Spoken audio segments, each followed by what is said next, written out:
Hi friends, welcome to my YouTube channel science for railways. మనం RRB group డీకి సంబంధించిన పీవైక్యూస్ని explain చేసుకుంటూ ఉన్నాం కదా. అందులో భాగంగా ఈరోజు మనం 25th August evening shift paper గురించి మనం మాట్లాడుకుందాం. సో దీంట్లో కూడా చాలా ఇంపార్టెంట్ సైన్స్ క్వశ్చన్స్ అనేవి ఉన్నవి.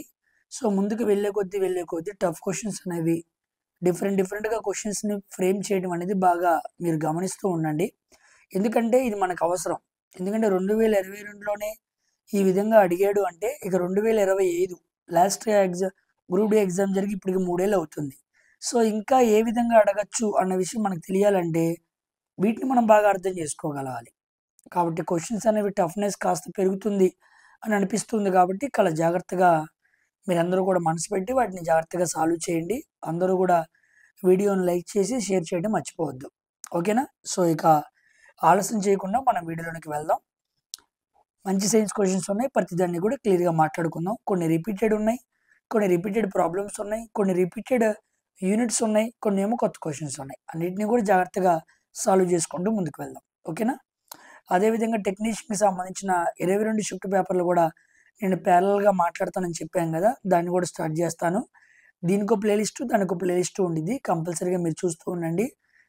దీనికి తేడా మీకు క్లియర్గా అర్థమవుతూ ఉండిద్ది. ఒక మాటలో చెప్పాలంటే టెక్నీషియన్ కన్నా గ్రూప్ డీలోనే ఎక్కువ హై లెవెల్లో అడిగాడు.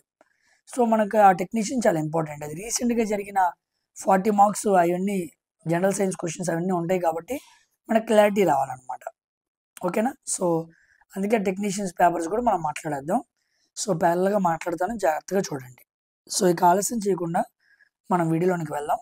Hour first science question is, ఇదిగోండి ప్రాబ్లం అడిగాడు.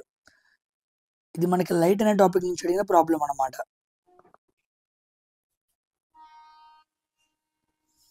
an object size 3 centimeters. Object size ఇచ్చాడు h not equal to 3 centimeters. is placed in front of a concave mirror. Mirror అనేది concave. Focal length 18, f equal to -18 centimetres. Focal length negative ఉండిద్ది. Distance 54 centimetres. u equal to 54 సెంటీమీటర్లు. u ఎప్పుడు negative తీసుకోవాలి. The image formed is and height is అన్నాడు. ఆ image nature ఏంటి, ఎలా form అయింది, and height of the image HI అడిగాడు. ఓకేనా?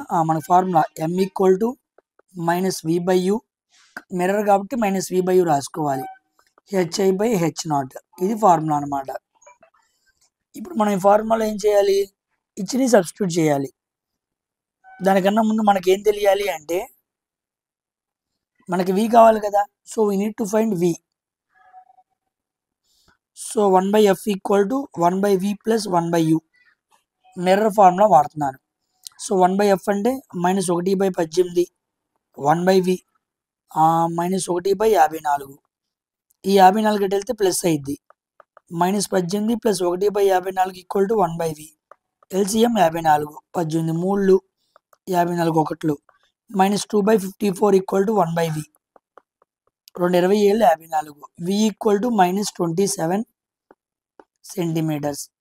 నాకు v కూడా వచ్చింది. ఇప్పుడు నేను ఫార్ములా పెడుతున్నా. m ఈక్వల్ టు m తీసేయండి, ఎలాగో మ్యాగ్నిఫికేషన్ కాబట్టి. ఇక్కడ మైనస్ ఉంది, ఇక్కడ మైనస్ ఉంది, ఏమైంది ప్లస్ అయింది. ప్లస్ 27/u అంటే ఎంత, u అంటే ఎంత ఇచ్చాడు మనకి, 54 ఇచ్చాడు. -54. ఓకేనా?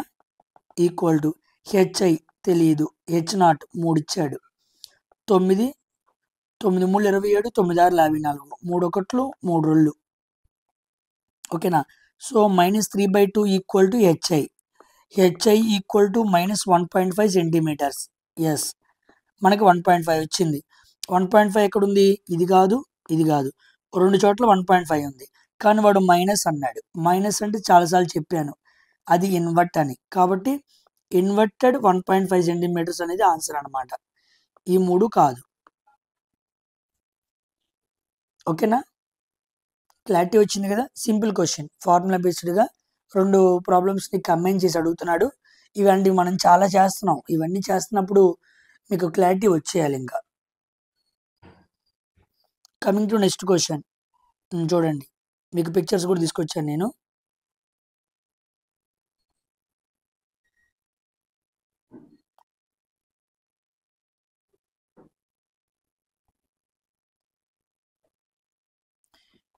Which of the following is not a main site of transpiration అన్నాడు. ట్రాన్స్పిరేషన్ అంటే అర్థం ఏంటి? బాష్పోత్సేకం. దానికి సంబంధించి ముఖ్యమైన ప్రాంతం కానిది ఏంటి అన్నాడు. అంటే ట్రాన్స్పిరేషన్కి సంబంధించి ఎక్కడ జరగదు అన్నాడు. ఆన్సర్ ఏంటంటే ఇంట్రాసెల్యులర్ స్పేసెస్. ఈ ఇంట్రాసెల్యులర్ స్పేసెస్కి ట్రాన్స్పిరేషన్కి సంబంధం లేనే లేదు. అర్థమైందా? ఈ సెల్యులర్ స్పేసెస్ అంటే ఏంటంటే the fluid field areas with in the cells plasma membrane. Cell లోపల ప్లాస్మా మెంబ్రెయిన్ ఉంటుంది. దాని లోపల కొంత ఏరియా ఫ్లూయిడ్తో ఫిల్ అయ్యింది. దాన్ని ఇంట్రాసెల్యులర్ స్పేసెస్ అంటారు. ఓకేనా? దానికి ట్రాన్స్పిరేషన్కి సంబంధం లేదు. నెక్స్ట్ క్యూటికల్ అంటే ఏంటి? క్యూటికల్ అంటే అర్థం ఏంటి అంటే it is a protective layer. It is a protective layer. Outer surface prevent excessive water loss. ఇదిగోండి, ఆకుల మీద ఇలాగ మనకి మైనపు పూతలాగా లేయర్ ఉండిద్ది అనమాట. ఆ లేయర్ ఉండి, ఓకేనా, ప్రివెంట్ ఎక్సెసివ్ వాటర్ లాస్. ఎక్కువ వాటర్ ఆకుల్లో నుంచి బయటికి ఆవిరి రూపంలో బయటికి వెళ్లకుండా ఉండడానికి ఆకుల పైన ఒక లేయర్ లాగా, ఒక మైనపు పొరలాగా ఉండేదాన్ని క్యూటికల్ అంటారు. ఓకేనా? ఇది ఎగ్జాంపుల్ అనమాట. ఇదిగోండి చూడండి, ఇక మనం చూసామనుకోండి, చిన్న మైనంలా కనపడుతూ ఉండిద్ది ఆకును పట్టుకుంటే, అదే ప్రొటెక్టివ్ లేయర్ అనమాట. Next stomata. స్టొమాటా అంటే మీకు ఆల్రెడీ తెలుసు. స్టొమాటో ద్వారా మనకి ఏం జరిగిద్ది? ట్రాన్స్పిరేషన్ జరిగిద్ది. టైనీ పోర్స్, చిన్న చిన్న బొక్కలు ఉంటాయి అన్నమాట. ఎక్కడ? లీవ్స్లో. ఆకుల మీద ఉండే చిన్న చిన్న బొక్కలని, చిన్న చిన్న హోల్స్ని స్టొమాటా అంటారు.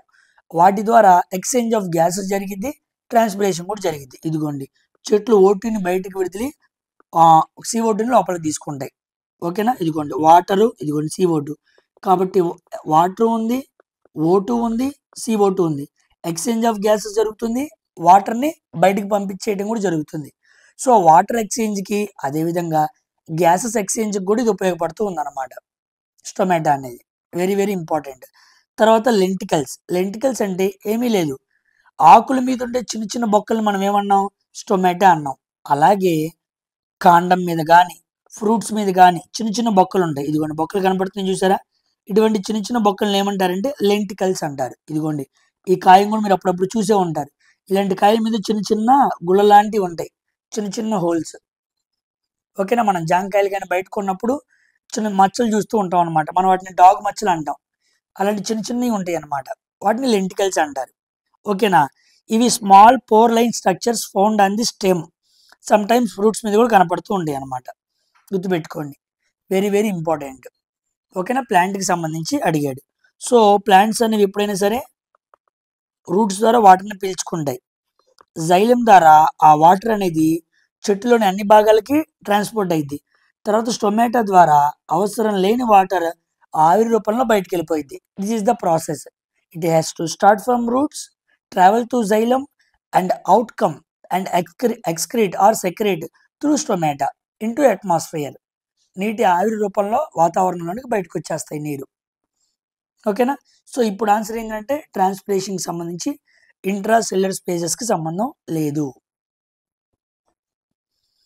Next, which of the following statements regarding fertilisers is false? ఫెర్టిలైజర్స్కి సంబంధించి ఫాల్స్ ఏంటి అన్నాడు. Nutrient amounts calculated in advance and can applied. కరెక్టే. ఎంత న్యూట్రియంట్స్ ఆ పొలానికి అప్లై చేయాలో ముందే మనం క్యాలిక్యులేట్ చేసుకుని అప్లై చేసుకోవచ్చు. Must be properly stored. ఫెర్టిలైజర్స్ని స్టోర్ చేసుకోవచ్చు. Leaches out with rains or irrigation of water.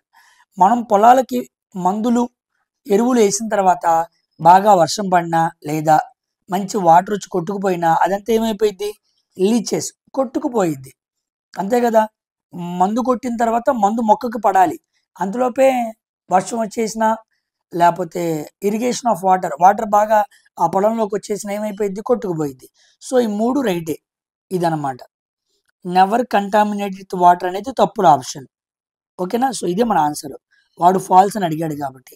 ఫెర్టిలైజర్స్ని వాడితే ఎయిర్ కానీ వాటర్ కానీ ఎందుకు పొల్యూట్ అవ్వదు? ఫెర్టిలైజర్స్ కంటామినేట్ చేస్తాయి ఎయిర్ని, వాటర్ని. ఎందుకంటే ఫెర్టిలైజర్స్లో ముఖ్యంగా మనకి నైట్రోజన్ కాంపౌండ్స్ ఉంటాయి. ఈ నైట్రోజన్ ఫెర్టిలైజర్స్ ఎప్పుడైతే మనకి వాటర్తో కానీ ఎయిర్తో కానీ జరుపుతాయో అవి నైట్రోజన్ ఆక్సైడ్స్ని ఫామ్ చేస్తాయి. ఈ నైట్రోజన్ ఆక్సైడ్స్ వాతావరణాన్ని దెబ్బతీస్తాయి. కాబట్టి దే నెవర్ కంటామినేట్ అన్నాడు. కాదు ఫెర్టిలైజర్స్ ఎయిర్ని వాటర్ని కంటామినేట్ చేస్తాయి, పాడు చేస్తాయి, కొంతవరకు పాడు చేసే అవకాశం ఉంది. ఓకేనా. ఫెర్టిలైజర్స్ ఎప్పుడు కూడా 3 రకాలు ఉంటాయి. బ్రాడ్గా మాట్లాడుకుంటే 4 రకాలు ఉంటాయి. ఒకటి నైట్రోజన్ ఫెర్టిలైజర్స్, ఇంకోటి ఫాస్ఫరస్ ఫెర్టిలైజర్స్, ఇంకోటి పొటాషియం ఫెర్టిలైజర్స్. ఓకేనా. అందరికీ యూరియా బాగా తెలుసు. యూరియా అనేది నైట్రోజన్ ఫెర్టిలైజర్స్లో బాగా వాడే ఎరువుల మందు. దీని formula NH2CO NH2, very important. ఓకేనా. సో దానికి ఎందుకు వచ్చింది అనమాట. ఈ 3 కలిపితే కాంప్లెక్స్ ఫెర్టిలైజర్స్ వచ్చింది, దాన్ని NPK అంటారు. అంటే ఆ ఎరువులో నైట్రోజన్, ఫాస్ఫరస్, పొటాషియం 3 ఉన్నాయి అన్నమాట. This is called complex fertiliser. దీన్ని కూడా వాడుతూ ఉంటారు, ఇది గుర్తుపెట్టుకోండి. ఓకేనా.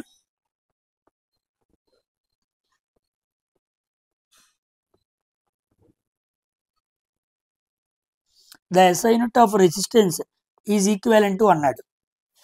SI యూనిట్ ఆఫ్ రెసిస్టెన్స్ అన్నాడు. V equal to I into R, V by I equal to R. ఆర్కి యూనిట్స్ ఏంటి? V అంటే వోల్ట్, I అంటే యాంపియర్, వోల్ట్ పర్ యాంపియర్ లేదా ఓం అన్నమాట. సో ఓం ఇవ్వలేదు కాబట్టి మనం వోల్ట్ పర్ యాంపియర్ సెలెక్ట్ చేసుకోవాలి. ఓకేనా. Simple question. ఇదిగోండి, ఈ క్వశ్చన్ చాలా important. The pattern of magnetic field lines due to A current carrying solenoid. ఇదిగోండి, దీన్ని సోలనాయిడ్ అంటారు. ఒక కాయిల్ని తీసుకొని కాపర్ కాయిల్ని ఇలా వౌండ్ చుట్టామన్నమాట. రింగులాగా చుట్టి దానికి ఉన్న కరెంట్ ప్రవహింప చేస్తే దాన్ని కరెంట్ క్యారింగ్ సోలనాయిడ్ అంటారు. ఒట్టి సోలనాయిడ్ కాదు, ఆ సోలనాయిడ్ గుండా ఏం వెళ్తుంది? కరెంట్ వెళ్తుంది. Next, is similar to dash అన్నాడు. అంటే ఒక కరెంట్ క్యారింగ్ సోలనాయిడ్ గుండా ఎప్పుడైతే కరెంట్ వెళ్తుందో అది మ్యాగ్నెటిక్ ఫీల్డ్ లైన్స్ని ప్రొడ్యూస్ చేసిద్ది. అదిగోండి, అవి ఇలా ఉంటాయి అన్నమాట. ఇది సేమ్ ఎలా ఉంది? బార్ మ్యాగ్నెట్ ఎటువంటి మ్యాగ్నెటిక్ ఫీల్డ్ లైన్స్ని ప్రొడ్యూస్ చేసిద్దో సేమ్ అలాగే ఉంది, చూసారా. కాబట్టి కరెంట్ క్యారింగ్ సోలనాయిడ్కి బార్ మ్యాగ్నెట్కి మధ్య సిమిలారిటీ ఉందన్నమాట. అర్థమైందా? ఏకీభావం ఉంది, ఏకీయత ఉందన్నమాట. దేంట్లో ఉంది? అది ప్రొడ్యూస్ చేసే మ్యాగ్నెటిక్ ఫీల్డ్ లైన్స్ అండ్ ఈ బార్ మ్యాగ్నెట్ ప్రొడ్యూస్ చేసే మ్యాగ్నెటిక్ ఫీల్డ్ లైన్స్ రెండు ఒకలాగే ఉంటాయి. ఓకేనా. అదనమాట. మీకు పిక్చర్ చూస్తే క్లియర్గా ఐడియా వచ్చిందని చూపించాను. ఇది దండయస్కాంతం, ఇది సోలనాయిడ్. ఇది కరెంట్ ఉన్నప్పుడే మ్యాగ్నెటిక్ ఫీల్డ్స్ ప్రొడ్యూస్ చేసిద్ది, ఇది కరెంట్ లేకపోయినా చేసిద్ది. అందుకే మీకు బార్ మ్యాగ్నెట్కి అదేవిధంగా సోలనాయిడ్కి డిఫరెన్స్ తెలియాలి. ఓకేనా. బార్ మ్యాగ్నెట్ అంటే ఏంటంటే ఫిక్స్డ్ మ్యాగ్నెట్ లేదా పర్మనెంట్ మ్యాగ్నెట్. అంటే ఇది ఎప్పుడు అలాగే ఇచ్చిద్ది. మ్యాగ్నెట్ ఫిక్స్డ్గా ఉంది కాబట్టి మ్యాగ్నెటిక్ ఫీల్డ్ లైన్స్ కూడా ఎలా ఉంటాయి? ఫిక్స్డ్గా ఉంటాయి. కానీ ఇది అలా కాదు, ఇది ఎలక్ట్రోమాగ్నెట్ లేదా టెంపరీ మ్యాగ్నెట్. కరెంట్ ఉంటేనే మ్యాగ్నెటిక్ ఫీల్డ్ లైన్స్ని ప్రొడ్యూస్ చేసిద్ది, లేకపోతే చేయదు. ఓకేనా. గుర్తుపెట్టుకోండి difference, very very important. So bar magnet, దండ అయస్కాంతం అంటారు. మ్యాగ్నెటిజం నుంచి అడిగిన క్వశ్చన్.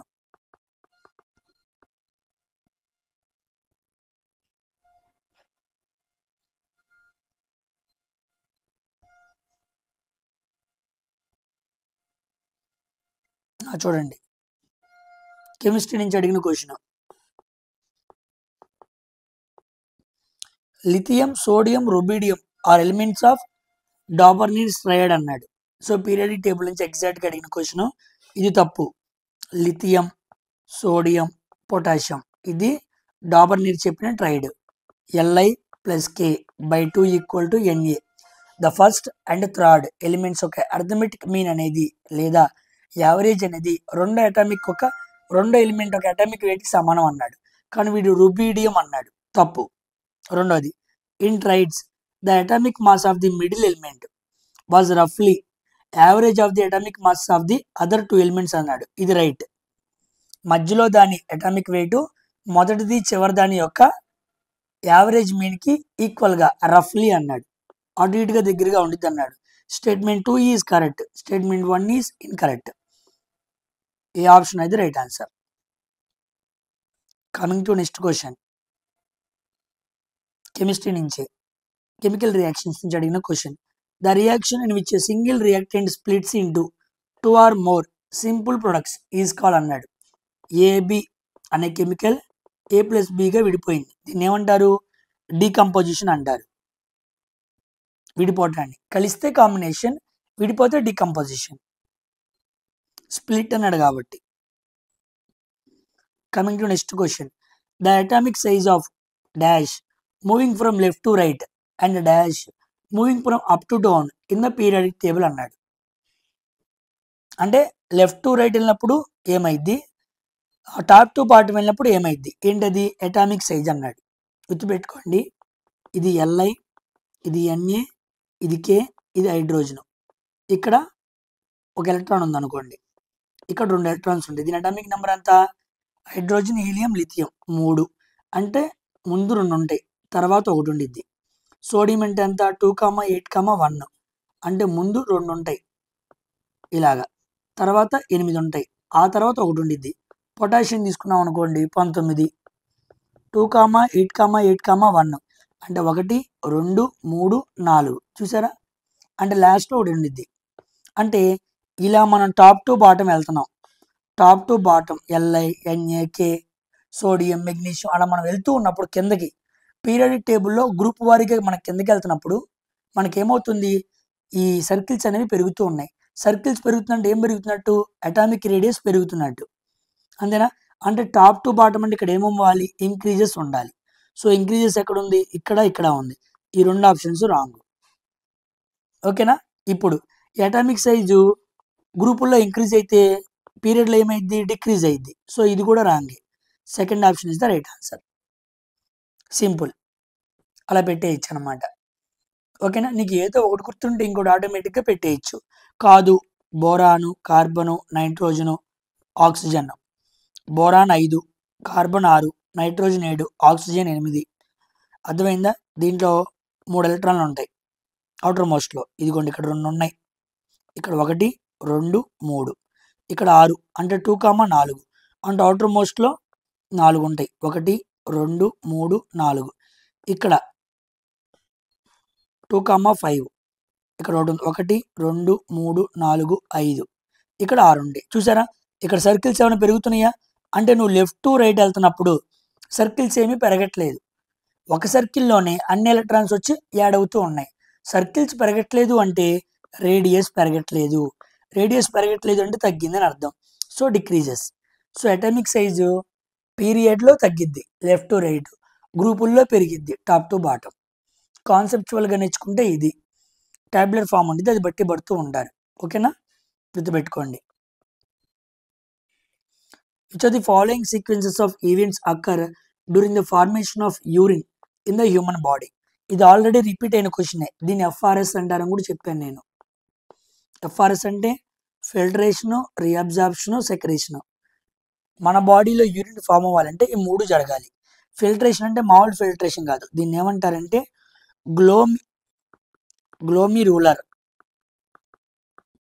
గ్లోమిరూరల్ ఫిల్టరేషన్ అంటారు. మనకి గ్లోమరూలస్, అదేవిధంగా కిడ్నీ లోపల నెఫ్రాన్ లోపల స్ట్రక్చర్లో మనకి గ్లోమరూలస్, బోమెన్స్ క్యాప్సుల్ అని ఉండిద్ది. ఇది ముఖ్యమైన భాగం అన్నమాట ఫిల్టరేషన్ చేయడానికి. తర్వాత రీఅబ్జార్ప్షన్ ఇంకో పేరు ఏంటంటే ట్యూబులర్ రీఅబ్జార్ప్షన్ అంటారు. ఇక్కడ మనకి 3 పైపులు ఉంటాయి. PCT proximal convoluted tube, DCT distilled convoluted tube, loop of Henle. ఇవి 3 స్ట్రక్చర్స్ అన్నమాట. ఈ బోమెన్స్ క్యాప్సుల్, గ్లోమరోలస్ ఇవన్నీ కూడా కిడ్నీ లోపల నెఫ్రాన్ లోపల ఉండే భాగాలు. అవి ఒకటేమో ఫిల్టరేషన్ని, ఇంకోటేమో రీఅబ్జార్ప్షన్ చేసిద్ది. తర్వాత ఏం జరగాలి? చివరిగా బయటకు వెళ్ళిపోవాలి కాబట్టి సెక్రేషన్ అనమాట. సెక్రేషన్ జరగాలి. ఈ 3 జరిగితేనే. ఓకేనా? ఎందుకంటే మన బాడీలో లైక్ వాటర్, ఓకేనా, అదేవిధంగా గ్లూకోజు, అదేవిధంగా ఎమినో యాసిడ్స్ ఇలాంటివి చాలా ఉంటాయి అన్నమాట. వీటి గుండా మన బాడీకి ఎంత కావాలో వాటిని తీసుకొని మిగతా వేస్ట్ మెటీరియల్ ఏమవ్వాలి? బయటకు సెక్రేట్ అవ్వాలి. అది ఈ 3 జరిగితేనే యూరిన్ ఫామ్ అయ్యి ఆ యూరిన్ వెళ్ళిపోయి యూరినరీ బ్లాడర్లో, యూరినరీ బ్యాగ్లో పడిద్ది అనమాట. అక్కడి నుంచి మనకి యూరిన్ ఫార్మేషన్ బయటకు వచ్చింది. ఓకేనా? గుర్తుపెట్టుకోండి. కిడ్నీ గురించి అడిగిన క్వశ్చన్ అనమాట. కిడ్నీ ఎక్స్క్రిటరీ సిస్టంలో మనం చదువుకుంటాం ఈ అవయవం గురించి. The material most suitable for making filament of incandescent bulb. Incandescent బల్బ్కి ఫిలమెంట్ని తయారు చేసేటప్పుడు దేన్ని వాడతారన్నాడు? టంగస్టన్. ఎందుకు? High melting point. చాలాసార్లు మనం మాట్లాడుకున్నాం హై మెల్టింగ్ పాయింట్. గుర్తుపెట్టుకుని ఎందుకని అడగచ్చు. Melting point equal to 3422 degree Celsius, 3422. ఆ టెంపరేచర్ దగ్గర ఆ మెటల్ మెల్ట్ అవుతుంది అనమాట. దానికన్నా ముందు మెల్ట్ అవ్వదు. అసలు ఈ టంగస్టన్కి అసలు లాటిన్ నేమ్ ఏంటంటే వాల్ఫ్రమ్. దీని అటామిక్ నెంబర్ 74. 74 అనే సీరియల్ నెంబర్తో లేదా అటామిక్ నెంబర్తో ఇది పీరియాడిక్ టేబుల్లో ఉండిద్ది అనమాట. ఓకేనా?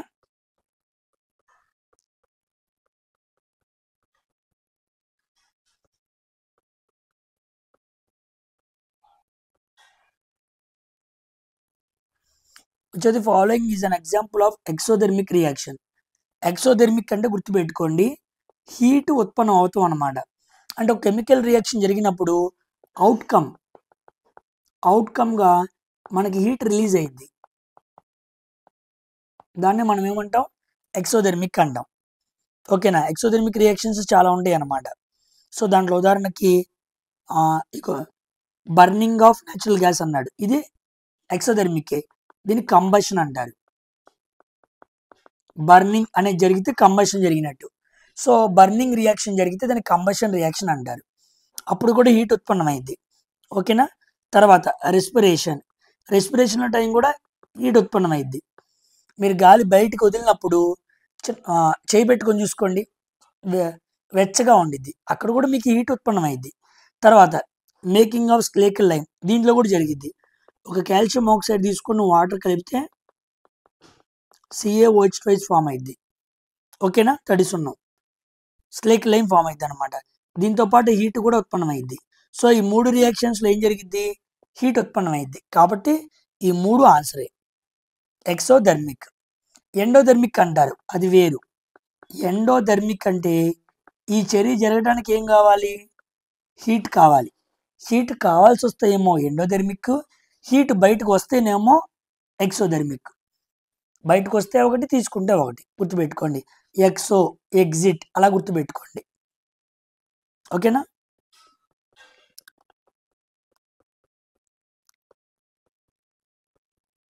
Next, which of the following optical devices can be used to produce a parallel beam of race?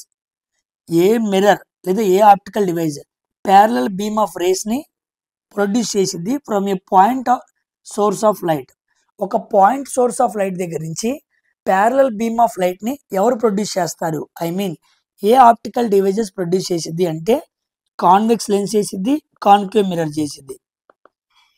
ఓకేనా? గుర్తుపెట్టుకోండి, concave mirror and convex lens. Sorry, concave lens అన్నానా? తప్పు.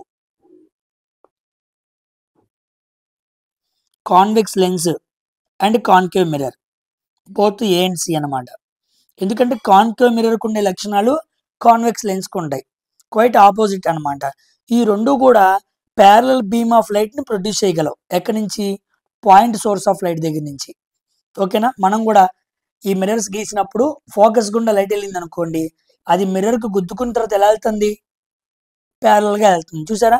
ప్యారలల్ బీమ్ ఆఫ్ లైట్ని మనం ప్రొడ్యూస్ చేయగలిగామా లేదా? ఇలా కాకుండా లేజరు వాటితో కూడా ప్యారలల్ బీమ్ ఆఫ్ లైట్ని ప్రొడ్యూస్ చేయొచ్చు. ఓకేనా? అలా విధంగా కాకుండా టూ ప్లేన్ మిర్రర్స్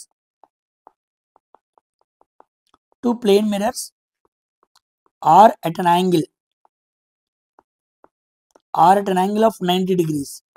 2 ప్లేన్ మిర్రర్స్ని 90 degrees యాంగిల్తో పెట్టామనుకో, అప్పుడు కూడా ప్యారలల్ బీమ్ ఆఫ్ లైట్ని నువ్వు ప్రొడ్యూస్ చేయొచ్చు. అంటే ప్యారలల్ బీమ్ ఆఫ్ లైట్ అంటే లైట్ ఇలా ప్యారలల్గా ట్రావెల్ అవ్వాలి. ఇలా ప్యారలల్గా ట్రావెల్ అయ్యేది ఎక్కడ అంటే కాన్కేవ్ మిర్రర్లో, కాన్వెక్స్ లెన్స్లో ఒక పాయింట్ సోర్స్, ఒక చిన్న పాయింట్ సోర్స్ దగ్గర నుంచి అవి ప్యారలల్గా ట్రావెల్ అవ్వగలవు. ఓకేనా? So both A and C అనేది ఆన్సర్స్ అనమాట. ఉదాహరణకి మనం ఇలా మిర్రర్ తీసుకోండి, ఇలా ఇమేజ్ పెట్టాము, ఇది ఫోకస్ పాయింట్, ఇలా లైట్ వచ్చి ఫోకస్ గుండా వెళ్ళింది. ఫోకస్ అంటే ఒక పాయింటే కదా, ఇదిగోండి పాయింట్ సోర్స్. తగిలిన తర్వాత ఎలా వెళ్ళింది? ప్యారలల్గా వెళ్ళిందా లేదా? ఇది ఏం జరిగింది? కాన్కేవ్ మిర్రర్లో జరిగింది. ఇలా ఎగ్జాక్ట్గా కాన్వెక్స్ లెన్స్లో కూడా జరిగింది అనమాట. అర్థమైందా? ఒక పాయింట్ గుండా వెళ్ళి ఒక ప్యారలల్ లైన్ని ప్రొడ్యూస్ చేయగలిగే కెపాసిటీ ఈ 2 మిర్రర్లకు మాత్రమే ఉంది. మంచి క్వశ్చన్. ఓకేనా?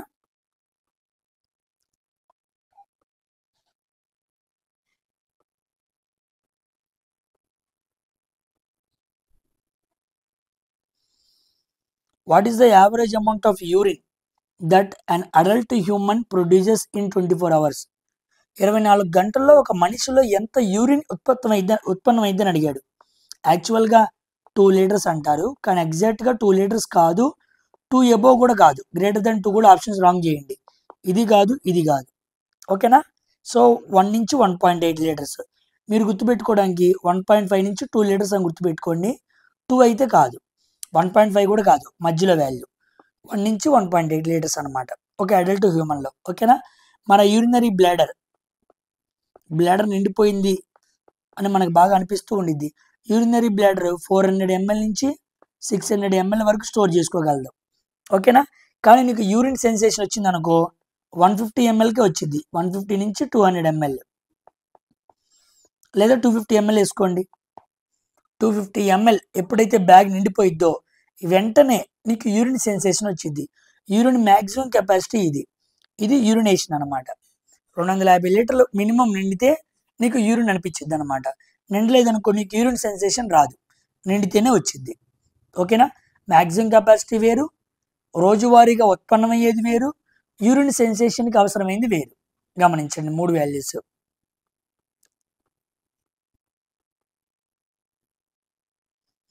An electrical device draws a current of 5 amps connected to 220 volts. Power equal to V into I. V అంటే 220 volts. ఇది 5 110 1100 వాట్స్. కిలో వాట్స్లో అడిగాడు కాబట్టి బై 1000 చేయి, సున్నాలు. 1.1 kilowatt first option.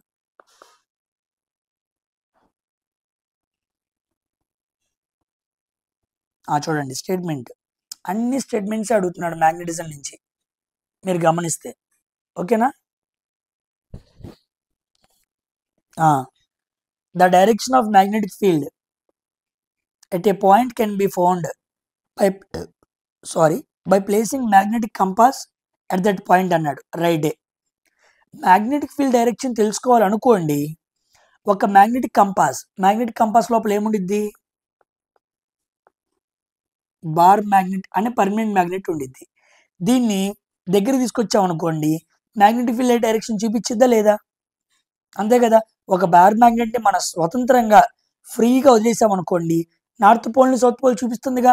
North south pole తెలిస్తే ఈస్ట్ వెస్ట్ తెలుసుకోవచ్చు, magnetic field direction కూడా తెలుసుకోవచ్చు. Simple. 2, a freely suspended magnetic needle points north east అన్నాడు. నార్త్ సౌత్ లేదా సౌత్ నార్త్ అలా చూపించదు, కానీ నార్త్ ఈస్ట్ ఏంటి?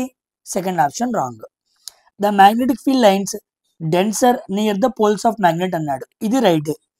ఒక మ్యాగ్నెట్ మనం ఇలా తీసుకున్నాం, ఇది నార్త్ ఇది సౌత్, ఇక్కడ నుంచి మ్యాగ్నెటిక్ ఫీల్డ్ లైన్స్ ఇలా వస్తాయి అన్నమాట. అవునా కాదా? ఇక్కడ ఎలా ఉన్నాయి? గుబురుగా ఉన్నాయి. ఎక్కడి నుంచి స్టార్ట్ అవుతున్నాయో అక్కడ ఎలా ఉంటాయి? చాలా డెన్స్గా ఉంటాయి, సాంద్రత ఎక్కువ. ఇక్కడికి వెళ్ళామనుకో మిడిల్లో సాంద్రత తక్కువ. అర్థమైందా? టికెట్ కౌంటర్ దగ్గర నుంచున్నావు, హీరో దగ్గర ఉన్నావు, జనం ఎక్కువ మంది ఉంటారు. హీరోకి దూరంగా ఉన్నావు, జనం తక్కువ మంది ఉంటారు. అలాగా నార్త్ సౌత్ పోల్స్ దగ్గర మ్యాగ్నెటిక్ ఫీల్డ్ లైన్స్ ఎక్కువ ఉంటాయి, అందుకే డెన్సిటీ ఎక్కువ, డెన్స్గా ఉంటాయి అని. మధ్యలో చూసావు అనుకో అంత డెన్స్గా ఉండవు. ఓకేనా?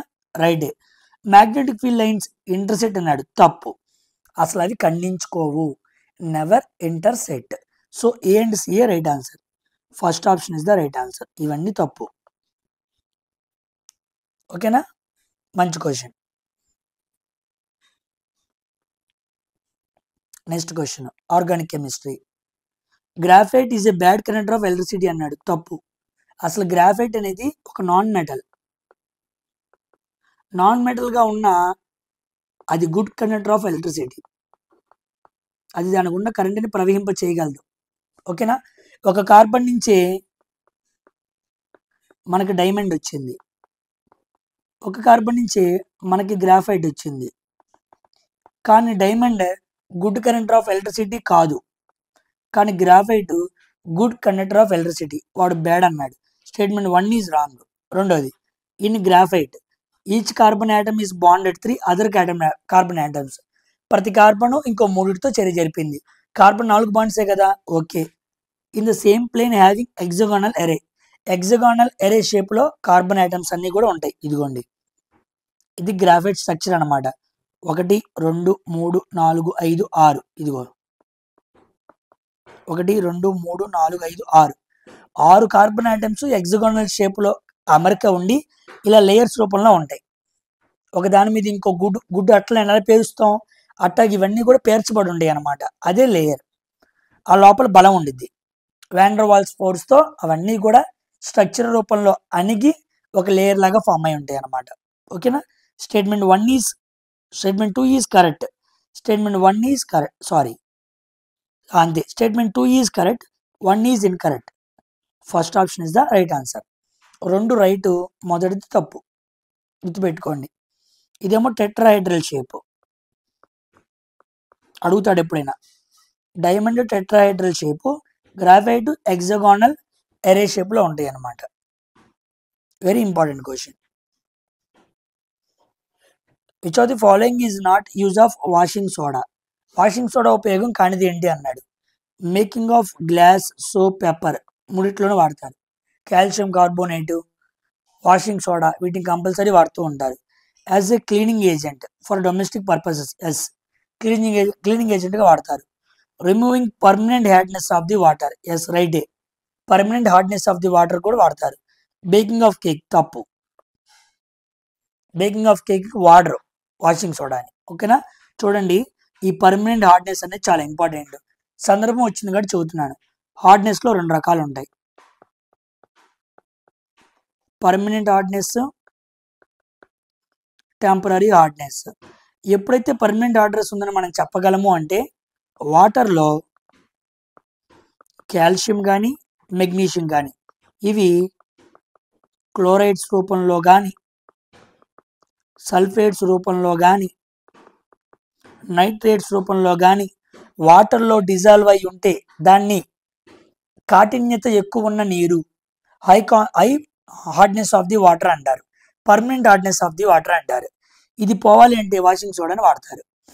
వాషింగ్ సోడాని వాడని ఒక పద్ధతి అనమాట. చాలా పద్ధతులు ఉన్నాయి. We can use washing soda to remove permanent hardness. ఇంకోటి టెంపరరీ హార్డ్నెస్. దీంట్లో ఏమైందంటే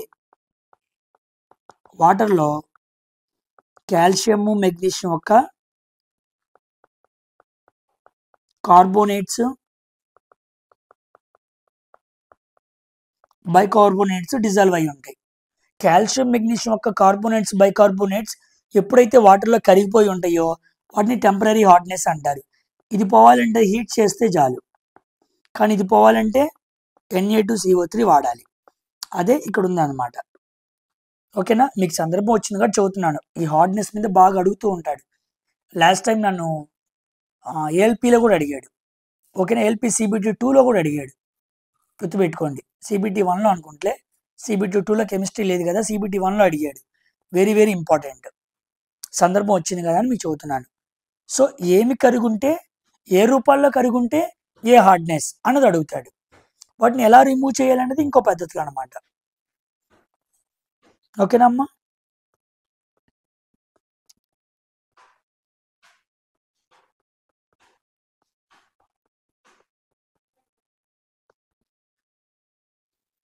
చూడండి, rays coming from the sun are refracted by the atmosphere. Due to this, apparent sunrise is about the dash actual sunrise అన్నాడు. చూడండి, బాగా గమనించండి. ఇది sun, ఇది సన్నే, ఇది భూమి. దీని ముందు షేడ్ లా కనపడుతుంది, దీన్ని అట్మాస్ఫియర్ అంటారు. ఇది మనిషి, ఇది ఆరిజిన్. ఓకేనా. ఇప్పుడు ఇది సన్, ఆరిజిన్ కింద ఉంది. హారిజన్ అనే బేస్ లైన్ తీసుకుంటే దాని కింద ఉంది. మనిషి ఇలా చూస్తున్నాడు. ఎప్పుడైతే సూర్యుడి దగ్గర నుంచి సూర్యకిరణాలు ఇలా వచ్చాయో ఇది వాతావరణం, ఇదేమో వ్యాక్యూమ్ అన్నమాట. ఈ బ్లాక్ కలర్లో ఉందేమో వ్యాక్యూమ్, ఈ బ్లూ కలర్లో ఉందేమో అట్మాస్ఫియర్. ఇప్పుడు ఏమైంది, ఇప్పుడు ఎగ్జాక్ట్గా ఏమైంది అంటే లైట్ రే వ్యాక్యూమ్ అనే మీడియం నుంచి అట్మాస్ఫియర్ అనే మీడియంలోకి వస్తుంది. వ్యాక్యూమ్లో స్పీడ్ ఎక్కువ, అవునా కాదా? అట్మాస్ఫియర్లో స్పీడ్ తగ్గిద్ది అనమాట. కాంతి వేగం అంట 3 × 10⁸ మీటర్ పర్ సెకండ్. ఓకేనా? అంటే ఇది రేరర్ మీడియం, ఇది డెన్సర్ మీడియం, అంతే కదా? రేరర్ మీడియంలో స్పీడ్ ఎక్కువ, డెన్సర్ మీడియంలో స్పీడ్ తక్కువ. కాబట్టి వాతావరణంలో కన్నా వ్యాక్యూమ్లో అనగా స్పేస్లో కాంతి వేగం చాలా ఎక్కువ. సో వ్యాక్యూమ్ నుంచి ఒక కాంతి అట్మాస్ఫియర్లోకి వస్తుంది. వస్తూ ఉన్నప్పుడు ఇలా లైట్ రే వచ్చి వచ్చి వచ్చి వచ్చి ఎప్పుడైతే వాతావరణం దగ్గరికి వచ్చిందో వాతావరణం దగ్గరికి ఇలా బెండ్ అయింది. ఓకేనా? ఇలా వస్తున్న లైట్ రే ఇలా బెండ్ అయింది. ఎందుకు? ఇదేమో వ్యాక్యూమ్, ఇదేమో అట్మాస్ఫియర్, మీడియం చేంజ్ అయిందిగా. ఇది నార్మల్ అనుకోండి. ఇలా లైట్ రే వస్తున్నప్పుడు ఏమవ్వాలి? టువర్డ్స్ ద నార్మల్ రావాలి. ఇదిగోండి ఇలా దగ్గరికి వచ్చేసింది. ఇదిగో చూసారా నార్మల్ గీతలు కనపడుతున్నాయాడా? నెక్స్ట్ ఇంకో లైట్ రే గీసా, ఇలా వచ్చింది. ఇది వ్యాక్యూమ్ నుంచి అట్మాస్ఫియర్లోకి వస్తుంది కాబట్టి ఇలా వచ్చేసింది. అంటే కాంతి ఏమైంది? బెండ్ అయింది. అవును, ఎందుకు బెండ్ అయింది? వాతావరణం వల్ల బెండ్ అయింది. దాన్ని ఏమంటాం? రిఫ్రాక్షన్ అంటాం. వాతావరణం వల్ల బెండ్ అయింది కాబట్టి దాన్ని ఏమనాలి? అట్మాస్ఫియరిక్ రిఫ్రాక్షన్ అనాలి. ఇప్పుడు మనం ఏమనుకుంటాం? ఇలా బెండ్ అవ్వగానే ఈ కాంతి గీతలన్నీ ఇలా వెనక్కి తీసుకెళ్తాం. ఓహో, సూర్యుడు ఇక్కడ ఉన్నాడు అనమాట. ఇక్కడ సూర్యుడు ఉంటే ఇక్కడ నుంచి కాంతి కిరణాలు నా కంటి మీదకి ఇలా వచ్చినాయి అంట అని అనుకుంటూ ఉంటాం. కానీ యాక్చువల్గా అది ఇక్కడ ఉంది, సన్ రైజ్. కానీ నువ్వేమనుకున్నావు? ఇక్కడ ఉంది అనుకుంటున్నావు. ఓకేనా? ఇదిగోండి, నువ్వు సముద్రం మీద చూస్తున్న సూర్యుడు సూర్యుడు కాదు, సముద్రం కింద ఉన్నాడు. ఇది ఆరిజిన్ అనమాట. నీకు పైన కనపడుతుంది చూసావా, అది అపారెంట్. అంటే అక్కడ ఉందని నువ్వు అనుకుంటున్నావు. ఎందుకు అనుకున్నావు? ఇలా రిఫ్రాక్షన్ వచ్చిన లైట్స్ని నువ్వు ఇలా చూస్తావు. రిఫ్రాక్షన్ జరిగిన విషయం నీకు తెలియదు కదా. ఇలా వచ్చి ఇలా బెండ్ అయింది, ఇలా వచ్చి ఇలా బెండ్ అయింది. నీకు బెండ్ అయిన విషయం తెలియదు, చదువుకున్నావు కాబట్టి ఇప్పుడు నీకు ఐడియా ఉంది. నువ్వేమనుకుంటావు? ఇలా లైట్ కాంతి ఉంది కాబట్టి ఇలా స్ట్రైట్గా సూర్యుడు ఉన్నాడు అనుకుంటావు. కాదు, మధ్యలో వ్యాక్యూమ్ అట్మాస్ఫియర్ ఉన్నాయి కాబట్టి ఎక్స్చేంజింగ్ జరిగింది, ఐ మీన్ బెండింగ్ జరిగింది, మార్పులు జరిగినాయి. కాబట్టి సముద్రం కింద ఉన్న సూర్యుడు అలాగే ఉన్నాడు, కానీ నీకు మాత్రం సముద్రం పైన ఉన్నట్టు కనపడుతుంది. ఇది అపారెంట్ సన్ రైజ్, ఇది యాక్చువల్ సన్ రైజ్. దీనికి మధ్య 2 నిమిషాలు గ్యాప్ ఉండిద్ది, 2 minutes బిఫోర్. అదనమాట ఆన్సర్. సో అపారెంట్ సన్ రైజ్కి యాక్చువల్ సన్ రైజ్కి 2 నిమిషాలు ఉండిద్ది. కాబట్టి నీకు ముందు కనపడుతుంది ఊహ. అక్కడ అంటాడు చూసారా డాన్సింగ్ సినిమాలో ఊహ అని, అదనమాట. అది నిజం కాదనమాట, ఇది నిజం. నిజం తెలుసుకునేటప్పుడు నీకు 2 నిమిషాలు టైం పట్టిద్ది అది. కాబట్టి సూర్యుడి కింద అసలైనోడు ఉన్నాడు, సూర్యుడు పైన నీకు కనపడుతుంది అపారెంట్. అర్థమైందా? నీకు వచ్చిన రేస్ని వెనక్కి తీసుకెళ్ళిపోయావు, వెనక్కి తీసుకెళ్ళి ప్రొజెక్షన్ చేసి ఇక్కడే సూర్యుడు ఉన్నాడు నువ్వు అనుకుంటూ ఉన్నావు. ఓకేనమ్మా? అట్మాస్ఫియరిక్ రిఫ్రాక్షన్ అంటారు, గుర్తుపెట్టుకోండి. లైట్ అనే టాపిక్లో మనం దీన్ని చదువుకుంటాం. మంచి question. Reactions conditions are indicated at which place in the chemical equation. ఒక కెమికల్ ఈక్వేషన్ జరుగుతున్నప్పుడు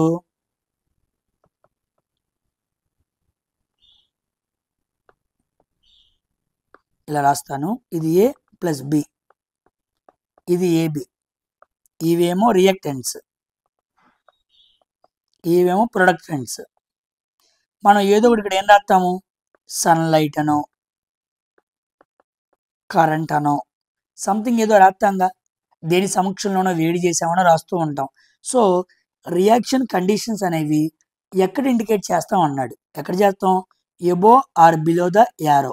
ఈ యారోకి పైన కానీ ఈ యారోకి కింద కానీ మనం ఏం చేస్తున్నామో రాస్తాం. వేడి చేస్తున్నామా, చల్లారపరుస్తున్నామా, కరెంటు పంపిస్తున్నామా, కరెంటు పంపించట్లేదా, దేని సమక్షంలో వేడి చేస్తున్నాం అన్నవి రాస్తాం. ఆ రియాక్షన్ ఇండికేషన్స్ అనేవి ఇక్కడ మనం రిప్రజెంట్ చేస్తున్నాం కాబట్టి యారో మార్క్ పైన కానీ కింద కానీ రాయాలి. ఓకేనా? Third option is the right answer. ఆ నెక్స్ట్ క్వశ్చన్ చూడండి. An object is placed in front of A convex mirror. Convex mirror అంటే ఇమేజ్ ఎప్పుడు ఎలా ఉండిద్ది? వర్చువల్ ఎరెక్ట్ ఉండిద్ది, అంతే కదా. ఇది కాదు వర్చువల్ ఎరెక్ట్, ఇది కాదు రియల్ అండ్ ఎరెక్ట్, ఇది కాదు. ఆన్సర్ ఏంటి? వర్చువల్ ఎరెక్ట్, అంతే. ఒక కాన్వెక్స్ మిర్రర్లో ఎప్పుడు కూడా ఇమేజ్ ఎలా ఉండదు? ఇన్వర్ట్గా ఉండదు. ఒక కాన్కేవ్ మిర్రర్లో ఇమేజ్ ఎలా ఉండొచ్చు? ఇన్వర్ట్గా ఉండొచ్చు, ఎరెక్ట్గా ఉండొచ్చు, 2 కండిషన్లు వస్తాయి. కానీ ఒక కాన్వెక్స్లో మాత్రం ఆ కండిషన్ రాదు, ఎప్పుడు ఇన్వర్ట్గా ఉండదు, గుర్తుపెట్టుకోండి. సో కాన్వెక్స్ అంటే ఎప్పుడు ఇమేజ్ ఎలా ఉండిద్ది, వర్చువల్ ఎరెక్ట్, ఇన్వర్ట్గా ఉండదు. ఓకేనా. ఇదిగోండి ఇన్ఫినిటీకి పోల్కి మధ్యలో ఇమేజ్ పెట్టాం. ఇదిగోండి ఇక్కడెక్కడో ఇన్ఫినిటీ ఉంది, ఇక్కడెక్కడో పోల్ ఉంది, ఈ మధ్యలో ఇమేజ్ పెట్టాం. ఎక్కడ ఫామ్ అయింది, ఓకేనా, ఇన్ఫినిటీ పోల్కి ఫోకస్కి మధ్యలో ఫామ్ అయింది అనమాట. ఇది పోల్, ఇది ఫోకస్. సో నువ్వు ఇన్ఫినిటీకి పోల్కి మధ్యలో పెడితే పోల్కి ఫోకస్కి మధ్యలో ఏమైంది, ఇమేజ్ ఫామ్ అయింది. అది ఎప్పుడు ఎలా ఉండిద్ది, వర్చువల్గా ఉండిద్ది. ఓకేనా పాయింట్. ఇటు పక్కన పెడితే నెగిటివ్, ఇటు పక్కన పడింది కాబట్టి అంటే ప్రొజెక్షన్ చేసాం కాబట్టి ఇది వర్చువల్ అనమాట, గుర్తుపెట్టుకోండి. కాన్వెక్స్ మిర్రర్లో ఆల్వేస్ 2 కండిషన్స్, వర్చువల్ ఎరెక్ట్, ఒక చోట హై డిమినిష్డ్, ఒక చోట డిమినిష్డ్, ఈ 2 కండిషన్సే ఉంటాయి.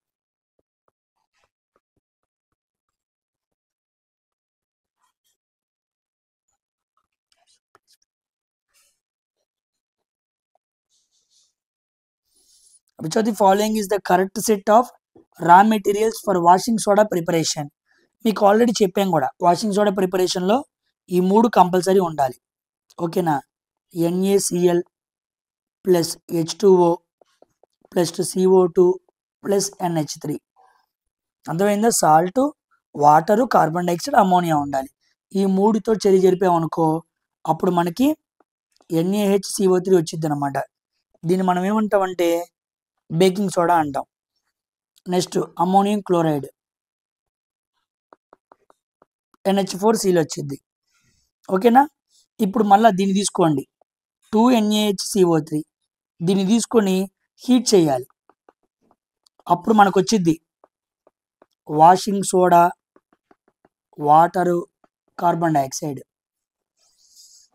బేకింగ్ సోడా, అమోనియం క్లోరైడ్ అనేది ఏమో వీటి ద్వారా వచ్చింది. ఈ బేకింగ్ సోడాని వేడి చేస్తే మనకి వాషింగ్ సోడా వచ్చింది. కానీ ముఖ్యంగా కారణం ఏంటి, ఇవే కదా. దీంట్లో ఏమి ఇచ్చాడు, CO2ని తీసి వాటర్ని తీసి 3 ఇచ్చాడు, NaCl, NH3, CO2, ఈ 3 ఉంటాయి.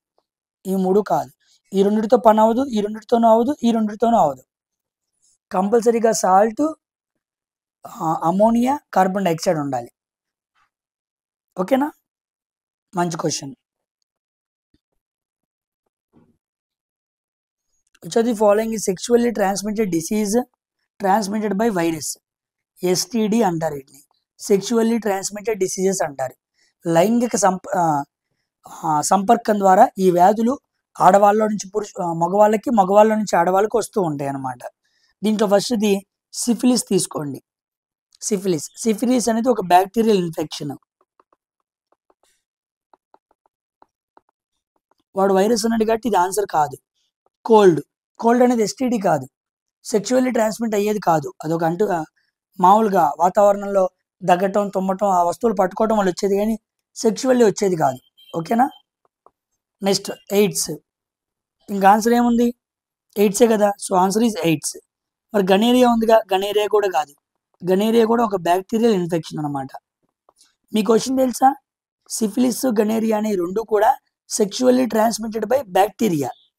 అందుకే వాడు ఆ 2 ఇచ్చాడనమాట. సెక్షువల్లీ ట్రాన్స్మిటెడ్ అనగానే గనేరియా కానీ సిఫిలిస్ కానీ పెట్టకూడదు. ఎందుకు పెట్టకూడదు అంటే ఈ 2 బ్యాక్టీరియా ద్వారా, వాడు అడిగింది వైరస్ ద్వారా. సో ఆన్సర్ డి అనేది కరెక్ట్ అనమాట, గుర్తుపెట్టుకోండి. ఓకేనా, వెరీ వెరీ ఇంపార్టెంట్. ఇంకా చాలా ఉంటాయి బ్యాక్టీరియా మీద, చూస్తున్నాను చూడండి. బ్యాక్టీరియా ద్వారా వచ్చే, సెక్షువల్గా ట్రాన్స్మిట్ అయ్యే బ్యాక్టీరియా ద్వారా వచ్చే రోగాలు, క్లామిడియా,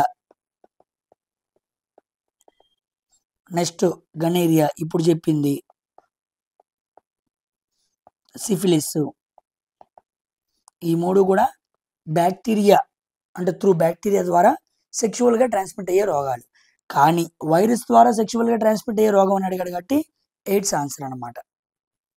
వెరీ ఇంపార్టెంట్ క్వశ్చన్. ఓకేనా, గుర్తుపెట్టుకోండి. ఇవి బ్యాక్టీరియల్ ఇన్ఫెక్షన్స్ అనమాట, వీటికి మందులు వాడితే తగ్గిపోయింది, కానీ ఎయిడ్స్కి అలా కాదు, తగ్గదు. ప్రికాషన్స్ జాగ్రత్త తీసుకోవాలి.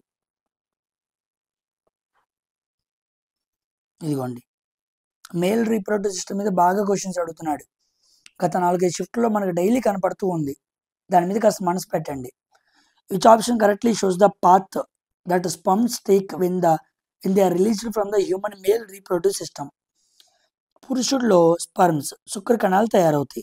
తయారైన కాడి నుంచి బయటకు వచ్చేదాకా వాటి మార్గాన్ని కరెక్ట్గా అమర్చండి అన్నాడు. చూడండి ఆన్సర్ ఇదనమాట.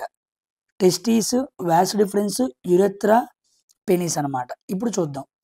ఇదిగోండి టెస్టీస్ కనపడుతుంది చూసారా, టెస్టీస్ ఇవి మేల్ రీప్రొడక్టివ్ పార్ట్లో ముఖ్యమైన భాగాలు. దీన్ని కాపాడుతూ ఒక సంచి ఉండిద్ది అనమాట, దాన్ని స్క్రోటం అంటారు. ఇది మన బాడీకి బయట వైపు ఉండిద్ది. శుక్ర కణాల టెంపరేచర్ కాస్త తక్కువ ఉండాలి కాబట్టి. ఓకే, టెస్టీస్ ఆన్సర్, టెస్టీస్ రైటే. ఇక టెస్టీస్ గుండి ఇలా వెళ్తాయి స్పర్మ్స్. ఇదిగో వ్యాస్ డిఫరెన్స్, ఇదిగోండి వ్యాస్ డిఫరెన్స్, పైప్ కరెక్టే. తర్వాత ఇలా వెళ్ళి ఇలా వెళ్ళి ఇలా వెళ్ళి ఇలా వస్తున్నప్పుడు ఇదిగోండి gall bladder, sorry urinary bladder చూడా, యూరిన్ స్టోర్ అయ్యేది అక్కడే, యూరినరీ బ్లాడర్ ఇక్కడ దాకా వచ్చింది.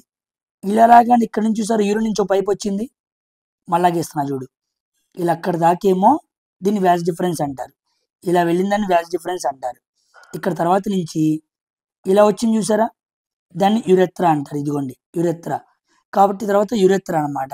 అంటే వ్యాస్ డిఫరెన్స్ దగ్గర నుంచి ఏం కావాలి, యురెత్రాకి అందాలి.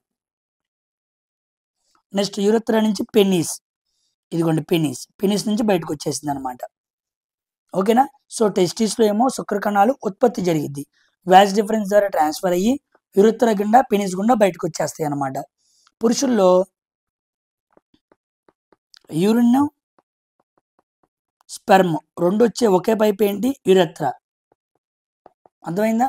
ఆడవాళ్ళల్లో వాళ్ళకి రిలీజ్ అయ్యే వైట్ డిశ్చార్జ్ కానీ సంథింగ్ వేరేవి కానీ, అదేవిధంగా వాళ్ళు వెళ్ళే యూరినేషన్ కానీ రెండు పైపులు వేరు. కానీ పురుషుల్లో మాత్రం యూరిన్, స్పెర్మ్ రెండు ఒక పైపు ద్వారానే వస్తాయి. యూరిన్ వచ్చే టైంలో స్పెర్మ్ రాదు, స్పెర్మ్ వచ్చే టైంలో యూరిన్ రాదు అనమాట. ఆ రెండు జంక్షన్స్ ఇక్కడ కంట్రోల్ చేయబడతాయి. ఓకేనా. ఇదిగోండి ఇలా వ్యాస్ డిఫరెన్స్ వచ్చింది, ఇక్కడ చూడండి యురెత్రా స్టార్ట్ అయింది. కాబట్టి స్పెర్మ్ బయటికి రావాలా లేదా యూరినరీ బ్లాడర్ నుంచి యూరిన్ బయటికి రావాలా అన్న డిసైడ్ అనేది ఆ సమయంలో టేకిన్ యాక్షన్ జరిగిద్ది అనమాట. ఓకేనమ్మా. Third option is the right answer.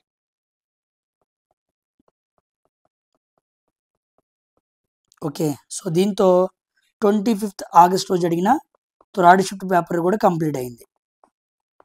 So నేను కాస్త లేట్గా అప్లోడ్ చేస్తున్నందుకు ఏమనుకోవద్దు. మీ అందరికీ చెప్పాలి, ఒక విషయం చెప్పడం మర్చిపోయాను. నాకు థ్రోట్ ఇన్ఫెక్షన్ చాలా ఎక్కువ ఉండిద్ది అనమాట. అందుకే నా గొంతు కూడా మీకు బొంగల గొంతుగా ఉండిద్ది. చాలామంది పిల్లలు కూడా నీ గొంతు వెళ్ళిపోతున్నావు రా బాబు అన్నారు. సో నిజంగానే నా గొంతు బొంగరు గొంతులాగా ఉండిద్ది అనమాట. మరి స్టార్టింగ్లో నొసక్కు పోసారో ఏంటో తెలియదు కానీ నా మాటే చాలా హైగా చాలా గట్టిగా ఉండిద్ది. సో దానివల్ల నాకు వాతావరణం మారినా, వాతావరణం చల్లబడినా నా గొంతు బాగా స్ట్రక్ అయిపోయిద్ది. వేడి నీళ్ళ బాటిల్ దగ్గర పెట్టుకుని వాటినే తాగుతూ ఉండాలి, కూలింగ్ వస్తువులు ఏమీ తాగటానికి ఉండదు. కాస్త వాతావరణం పడినా నా గొంతు మాడిపోయి అసలు నేను గుటకు కూడా వేయలేను. ఇప్పుడు కూడా చాలా ఇబ్బందిగా మాట్లాడుతున్నా, గొంతంతా నొప్పి పుడుతుంది. ఒక్క వీడియోని అప్లోడ్ చేస్తే ఈరోజు శనివారం కదా, మళ్ళీ ఆదివారం ఇబ్బంది అయింది, మళ్ళీ మండే దాకంటే పిల్లలు ఇబ్బంది పడతారని చెప్పి కూర్చొని వీడియో చేస్తున్నాను. సో కాస్త నన్ను అర్థం చేసుకోండి, కాస్త నా గొంతు గురించి కాస్త ప్రేయర్ చేయండి తగ్గాలని. ఓకేనా. కాస్త నాకు చాలా ఇబ్బంది అనమాట. మెయిన్ ప్రాబ్లం అదే.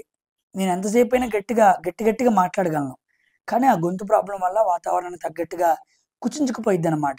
దానికి తోడు టాన్సిల్స్ ఉన్నాయి. సో అవి ఉండటం వల్ల చాలా ఇబ్బంది అవుతుంది, అందుకే లేట్ అవుతుంది.